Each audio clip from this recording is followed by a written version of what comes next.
Hello everyone, I was asked to make a video talking about dual stick in 3.5. It's pretty simple. If you use the normal controls that generally everybody using dual stick uses in 3.4.3, in 3.5 it's going to be mostly the same. There are some differences though that apply to everybody that will also apply to how you fly with dual stick, but I'll try to go through as many of them as I can remember. So first, when you bind your controls, options, keybinds, joystick HOTAS, advanced controls customization movement. Okay, so you're going to, just like you did with dual stick before, strafe up and down. You know, if you use that on your dual stick, then you're going to want to bind that. Strafe left and right. You're going to want to bind that. And then instead of strafe forward and back, it's now just called throttle forward and back. And you bind that there. And that's it. That's like, in terms of the basic controls for dual stick, that's going to be the exact same functionality as before. So let's go through this real quick. All right, so you should be able to see my overlay for my left stick in the lower left-hand corner. Let me turn off that annoying look ahead mode. Okay, so if I strafe forward, it's going to command forward velocity, right? And then it's going to maintain it as long as I maintain that forward strafe input. I can add left strafe, I can go backwards, that kind of thing. So it works like before. The difference is, obviously, like if you look at the speed limiter here, we got way more speed range, right? So that's where the speed limiter comes in. Sorry, when you look at the speed tape, we have way more range. It goes up to into the 1200s for the Gladius. So if you put your left stick all the way forward, it's going to try to go to like over 1200 meters per second, right?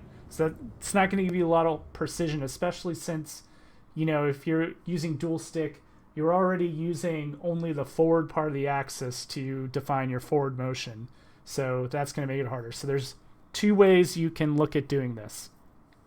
You can use the speed limiter based on what you're doing. So if you're landing, let me turn the speed limiter on. If you're landing, you know, you'd want to like lower it way down, right? If you're in dogfighting, you probably want to put it around where the red line is, or maybe a little bit higher, depending on how you like to do things. And if you're cruising around the PU and you want your max speed, you're going to want it all the way up, right? So you can use that speed limiter, and then remember, if you're a dual stick user before, you probably got tired of like holding your stick forward like this. So let's say you don't want to do that. So you just hit C. You can bind it to a keyboard button too. I've got it bound. So, and then see the little arrow that popped up down over here, right? So now it's going to hold it there. So look, so now I can take my hand on my left stick and it's going to hold it, and that's great. And if I want to strafe against this, I can go a little bit faster. Sorry, you can only go slower apparently. Or if I want to go left or right, so it'll like hold that. So that's pretty cool. So that's cruise control. That's an improvement for dual stick users, because now normally to be able to take your hands off the controls and not stop, you'd have to decouple. You can still decouple, or you can use this. And then if you wanted to fine tune your speed, you can even use your speed limiter up and down like that, right? So let me take cruise control off. Let me take the speed limiter off for a second. So like, let's say you don't want to mess around with the speed limiter. And I gotta say, it's, you know, this is going to be difficult to get used to if you don't like using the speed limiter, because this is like a whole lot of axis range here.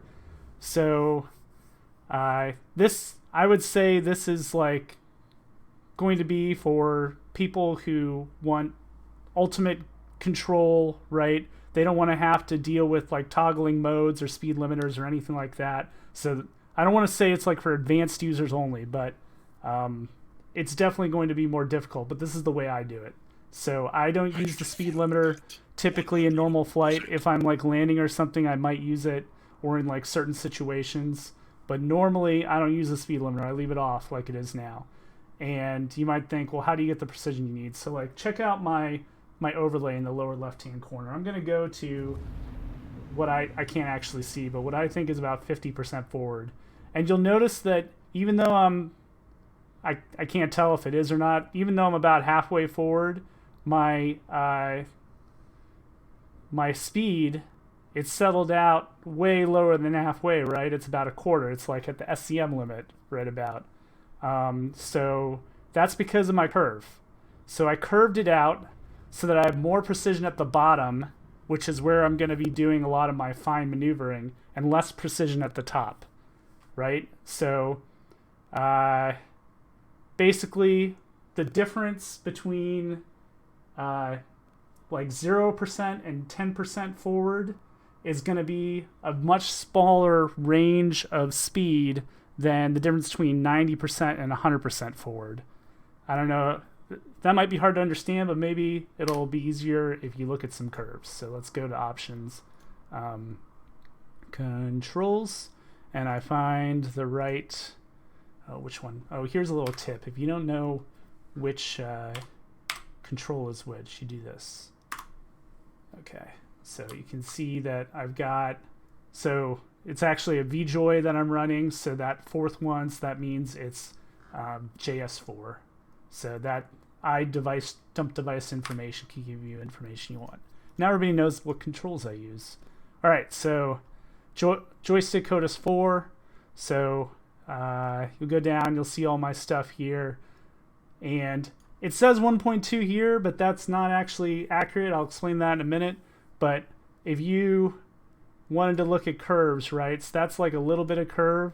I could see if you wanted to get more precision near, like I have, you know, you'd want to put it like, I actually think like around 3.0 is probably, so like it looks like that. So you get more precision down here, right, and less precision up here. So this is near the center of my left stick, and this is near the edges of my left stick.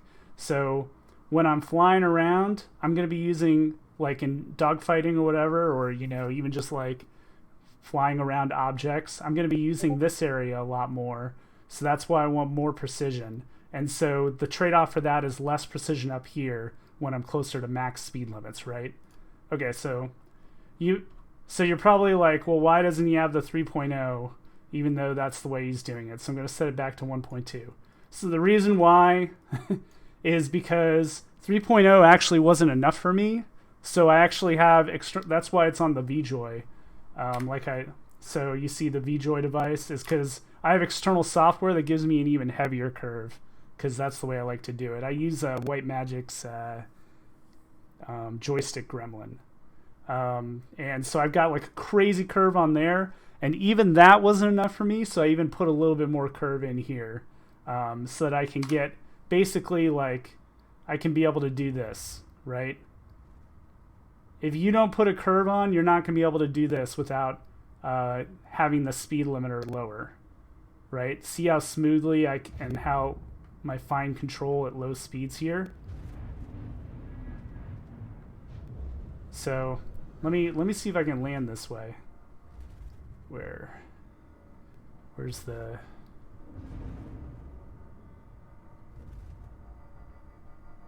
There. So I don't have a speed limiter on, and because I got that heavy curve, I'm going to show you that you can still like do fine maneuvers like landing.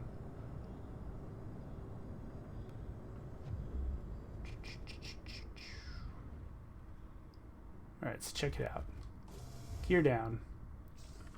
See how I'm able to control my speed even though like I got the full range of speed. Oop, I got a little drift in.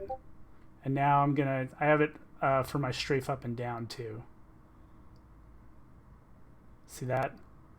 And that's only because I set that heavy curve. If you don't set the curve, you're not going to be able to do this. Landing complete. There you go. And it drifts on the pads because I don't know why. All right. So there you go. Launch complete. And gear up. And so some more stuff I'll just remind you about is this is now true speed. So it's not just forward. So here's forward speed. Now it's also left and right. So that's good to know, right? I will say, like, dual stick is very, very functional in 3.5. So don't let anyone tell you is like, oh, now dual stick isn't good. I've heard that. I don't know where it's coming from. No, dual stick retains the advantages it had before and possibly even has more. All right, so I'm going to talk about one more thing, and that's decoupled mode. Okay, so decoupled mode is activated and works the same way as it did before. So it's V.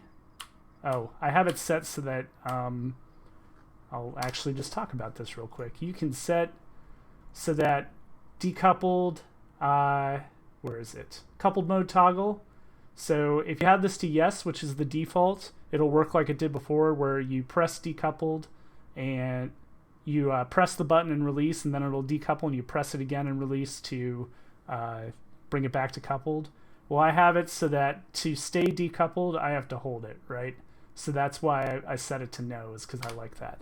So here I'm holding it down and then release, it's like that. If I just tap it, it just does that. That's the way I like it. That's preference. So I'll just hold it down right here. So now I'm controlling acceleration, right? So you can still see my left stick. And so now I can do whatever I want. And the amount that I move my stick is going to correspond to how much thrust I use, right? This is just exactly like 3.4.3, all right? But because of the speed limits here, remember how I was talking about like all the stuff you have to do to get precision? You don't have to worry about that if you use decoupled mode, because while the speed limits have gone up, the acceleration has gone down. So you'll still have a ton of precision at all ranges of motion for your decoupled mode. Because remember, in decoupled mode, you're controlling acceleration, not your target speed.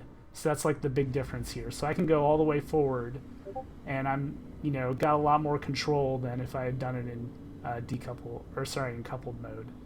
Okay, so you might be like, well, all right, so decoupled mode, it's easier to control even without, the curves or whatever, but why else would I use it when, coupled mode has worked for me for so long? Well, one thing that's come up is with the new thruster heating system, coupled mode makes it really difficult to control your heat without, and I discussed this in a previous video, without intentionally like nerfing your thrusters using the MFDs. In decoupled mode, it's not as hard, because remember that when you're in coupled mode, like let's say you're just in coupled mode, so you're just coupled back up, and I want to move my nose like 10 degrees. Watch what happens to my G meter. See how many G's I pull just to do that tiny motion, right? And that's just the way coupled mode works, because the ship, by being in coupled mode, you're telling the ship, I want you to maintain the vector that I'm commanding. And it's going to use the maximum thrust available to do that for you, because that's what coupled mode is. If you don't like that, you shouldn't be using coupled mode. So it's pulling a lot of G's, even for like these small changes, right? In decoupled, you can make movements, and you can be much more efficient about it. It's like, let's say I wanted to move my vector a little bit, so now I could like kind of do one of these, and you'll end up over time using a lot less G's, especially if you use your main engines to do a lot of your things. You can use your main engines in coupled mode too, it's just not as easy to do it efficiently. So decoupled, just by its very nature, because you're directly controlling acceleration instead of letting the computer automatically do it for you whenever you rotate, you are just naturally going to generate a lot less heat on your thrusters. And since overheat mechanics are such a big deal, decoupled mode, especially for dual stick users, since you have all that control over your analog strafe control. Let me go back into decoupled. Since you can, like, just with your strafe controls, like your axes, you can put in exactly how much acceleration you want. I think the dual stick decoupled combination is, if they don't change the heat mechanics, so it's much harder to overheat, I think it's going to be very advantageous for people who choose to use that setup. So Hopefully that was all enlightening to a bunch of you. And if you have any questions, feel free to reach out to me here on YouTube or on Discord. I'm Whitesnake pound 0001, and on RSI I am just at Whitesnake. So, all right, thanks for watching, and hope this helps some of you.